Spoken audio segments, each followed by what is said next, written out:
Ma'am पुरम पुतराम नोकचरी गोल ब्लडर नुंग लेब हाइबसे करमना ओइरई लोनना कमदौना ngakthokadage हाइबगी matangda पाउदम ama taminasi गोल ब्लडर हाइबसे लिवर की मखादा लेबा अपिकप कयाक अमनी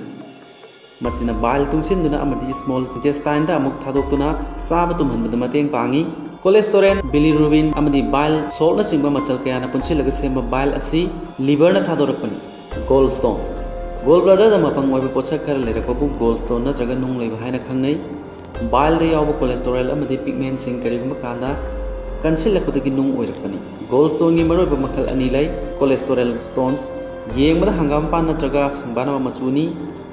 गोलस्टोन चादा मरफुरोम कोलेस्टेरोल स्टोन ngakतनी पिगमेंट स्टोन्स असिगुम मखनगी नुंग सिंग पीई अमसुंग मचु मुई मसी बिलिरुबिन ना सेमलकपनी गोलस्टोन ओइरकपगी मरम सिंग अमुक तामिनसी गोलस्टोन ओइरकपगी मतंगदा तोंगान तोंगान मरम कया मरुम लै खरदंग पनवा तारबदी पारी पुरी की ओइबा ई मरी दे लौनरकपा असोइबा हक्सांग की अरुंबा हेनबा गोल ब्लडर की मथौ हंथरकपा चिंजाक कामबा सिन सिंगबनी बाइल सेमदा चंगलिबा पोचंग सिंगी मरकता खलमानरक्तबदगी गोलस्टोन ओइरई खुदम ओइना हाइबदा बाइल दा कोलेस्टेरोल का हिन यावरबदी कोलेस्टेरोल स्टोन सेमगलै अतोपा मरम अमना गोल ब्लडर की मथौ हंथरकपनी लिवर सिरोसिस नत्रगा सिकल सेल एनीमिया गुंबा ई की अनाब लेबा मियोसिंगदा पिगमेंट स्टोन लेरकपा हेक हेक थेंगनै गोलस्टोन की रिस्क फैक्टर खरा जेनेटिक्स इमुंगी मियोसिंगी मरकता कनागुमा गोलस्टोन लेखिबा यावरबदी रिस्क वांगले हक्सांग लुम्बा मसी ख्वाइदगी चाउबा रिस्क फैक्टर नि हक्सांग लुम्बा अमसुंग नोइबा हेलबदी कोलेस्टेरोल वांखलक्तुना गोल ब्लडर की मथौ मपुंग फाना फजना तौजहनबा ngamhande इंस्ट्रोजेन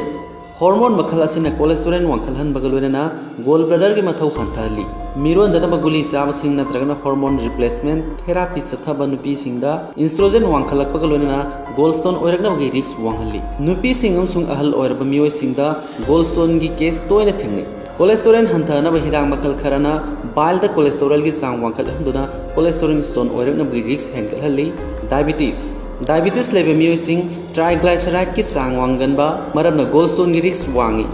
अतेन मतमगी मनुंगदा हक्सांग अरुंबा हंथनबा मियोइसिंगदा लिवर ना अहेनबा कोलेस्टेरोल थादोरकपा मरमना गोलस्टोन की रिस्क वांगहली गोलस्टोन की लायोंगसिंग गोल ब्लडर नुंग लेबगी थवोंग से अयामा मतमदा लायोंग उथोकंदे मसिबु तुमिना लेबा नुंग साइलेंट स्टोल कवी अतोपा अनाबा मगी लायेंग लुबा मतमदा गोल ब्लडर नुंग लेरे खंगलकपना अयामनी गैस्ट्रोइंटेस्टाइन की ओइबा खुदोंग चादबसिंग ओहेलाई ओहेलकबा याबा खुदोंग थीबसिंग गोल ब्लडर नुंग लेबना ओहेलकबा याबा खुदोंग थीबसिंगदी गोल ब्लडर चाउथोरकपा लाइहौ हौबा गोल ब्लडर इन्फेक्शन तौदना पुक्की अतै मफमसिंगदा संदोखिबा जॉन्डिस पैंक्रियाटाइटिस सेप्सिस हिस्टुला अमसुंग कैंसर असिना सिंगबनी लायेंगबगी थवोंग मरोइबा लायेंगदी सर्जरी तौदुना गोल ब्लडर लौथोकपा कोलेसिस्टेक्टोमी सर्जरी की मवोंगदी पुक मपादा चावना लेनखाइबा अमा नत्रगना लेप्रोस्कोपी तौदुना मखुल अमा फुटपा हाइबा असिनी रेब लिथ्रोप्सिस सोक रेब लिथोट्रिप्सी ESWL कौबा लायेंग मखल अमसु लै अर्सोडियोल कौबा बाइल एसिड मेडिकेशन अमना नुंग ओइरकदौबदगी ngakthokpasu ngammi अदुबु करम मियोइना हिदाक से चागदगी खंदोकपदा अरुबा अमा ओइरी मरमदुन ख्वाइदगी फबा पांबई ओइना लौनरिबसी फेट की सरुक यावबा चिंजाक चांग हंथना चाबा इसिंग मरांग कायना थकपा मतम मतम की उहोय वाहै चाबा अमसुंग चांग नायना हक्चांग साजेन तौबा असिना चिंगबनी अरोबदा मयाम पुनों पोमोना थागतचरी।